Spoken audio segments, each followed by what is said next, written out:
Hey guys, today I'm going to show you 3 quick and easy ways to remove a green screen in DaVinci Resolve. First, let's enable the first clip. Then, I'll slightly zoom out so the boy fits perfectly on the stage. Now go to the Effects panel under Open Effects Search for 3D Keyer. Drag it and place it over your clip.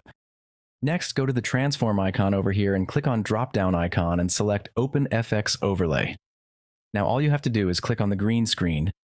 Now you can see a green border that still remains. To remove that, change the dispill value to 1. If you notice carefully, the edges of the video still remain. To remove that, go to Matte Finesse and set the in-out ratio to -100. And that's how you remove a green screen in the edit page. Now let me show you how to do it in Fusion. With the next clip selected, head over to the Fusion page.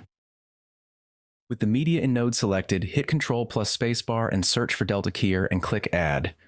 With the Delta Keyer selected, go to the Inspector panel. Next, click on Background Color, then select Pick Screen Color. Now, simply click on the green screen area and press OK.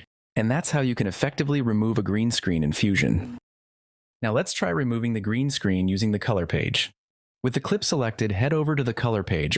Right-click in the node editor, and you'll see a list of options appear. Then click on Add Alpha Output, and you'll notice a blue output appear. Connect the blue output from your node to this alpha output.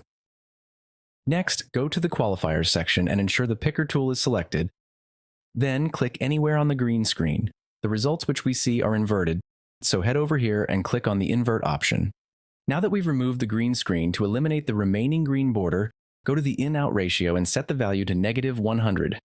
Then click on the Feather tool and carefully apply it over the green edges to blend them smoothly into the background. Now let's head over to the Edit page and enable all the clips to see how it turned out. Looks pretty neat, and that's how you remove a green screen in DaVinci Resolve. If you liked the video, don't forget to hit the like button, subscribe, and tap the bell icon so you don't miss any future tutorials.